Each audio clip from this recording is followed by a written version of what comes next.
will be entered. Senator Gillibrand. Thank you, Mr. Chairman.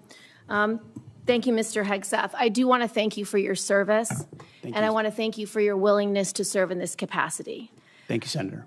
I have many concerns about your record, and particularly your public statements, because they are so hurtful to the men and women who are currently serving in the U.S. military, harmful to morale, harmful to good order and discipline. If you are saying that women shouldn't be serving in the military, and I'm going to read you your quotes, because the quotes themselves are terrible. You will have to change how you see women to do this job well, and I don't know if you are capable of that. So I want to press on these issues that my colleague Jean Shaheen brought up, because she said it so well. So first of all, you answered your questionnaire. Do you believe that any American who wants to serve in their country in the military and can meet objective standards set by the military should be allowed to serve without limitation? You've said yes to that question.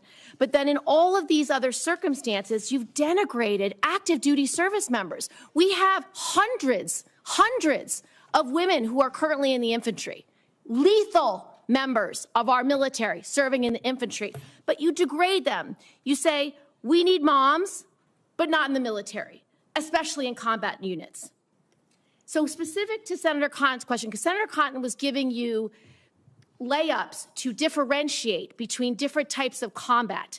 And specifically, as Secretary, would you take any action to reinstitute the combat arms exclusion for female service members, knowing full well you have hundreds of women doing that job right now?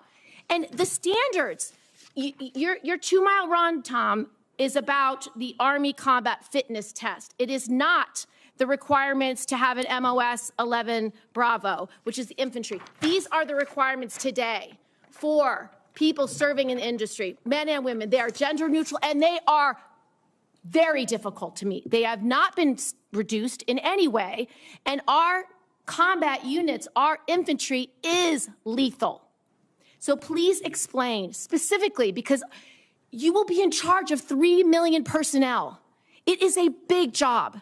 And when you make these public statements, and I get you were not Secretary of Defense then, I get you were on TV, I get you were helping veterans, I get it was a different job. But most recently, you said this in November of 2024, knowing full well you might have been named as Secretary of Defense. So please explain these types of statements, because they're brutal and they're mean and they disrespect men and women who are willing to die for this country. Well, Senator, I appreciate your comments. And I would point out I have never disparaged women serving in the military. I respect every single female service member that has put on the uniform, past and present. My critiques, Senator, recently and in the past, and from personal experience, have been instances where I've seen standards lowered, and you mentioned 11 Alpha, 11 Bravo, MOS, places in units, and the book that has been referenced multiple times here, The War on Warriors.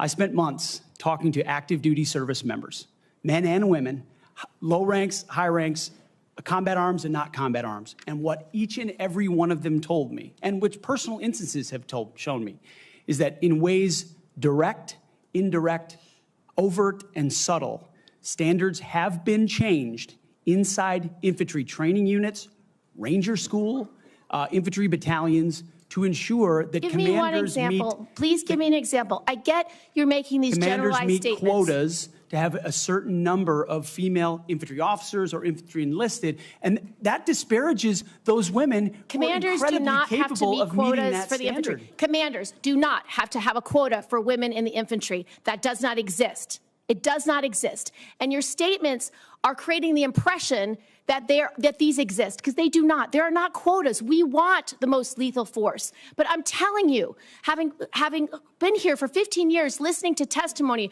about men and women in combat and the type of operations that were successful in Afghanistan and in Iraq, women were essential for many of those units. When Ranger units went in to find where the terrorists hiding in Afghanistan or in Iraq, if they had a woman in the unit, they could go in, talk to the women in a village, say, where are the terrorists hiding? Where are the weapons hiding? And get crucial information to make sure that we can win that battle. So you cannot denigrate women in general, and your statements do that. We don't want women in the military, especially in combat. What a terrible statement. So please, do not deny that you've made those statements. You have. We take the responsibility of standards very seriously, and we will work with you. I'm equally distressed you would not meet with me before this hearing. We could have covered all of this before you came here, so I could get to the 15 other questions that I want to get to.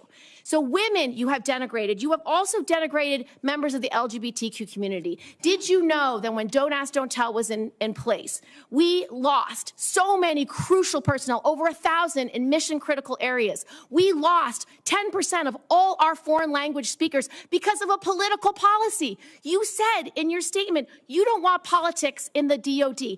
Everything you've said in these public statements is politics. I don't want women. I don't want moms. What's wrong with a mom, by the way? Once you have babies, you therefore are no longer able to be lethal. I mean, you're basically saying women, after they have children, can't ever serve in the military in a combat role. It's a silly thing to say. It's a silly thing to say, beneath the position that you are aspiring to. To denigrate LGBTQ service members is a mistake. If you are a sharpshooter, you're as lethal regardless of what your gender identity is, regardless of who you love. So please know this to be a true statement. So you say it was a political thing. You say it undermined us, social engineering. I don't know why someone having to publicly say or not publicly say who they love is social engineering. I think having that policy in the first place was highly problematic. And as you said in your statement, do you agree anybody should be able to serve in the military if they meet the standards? Senator, as the president has stated, I don't disagree with the overturn of Don't Ask, Don't Tell.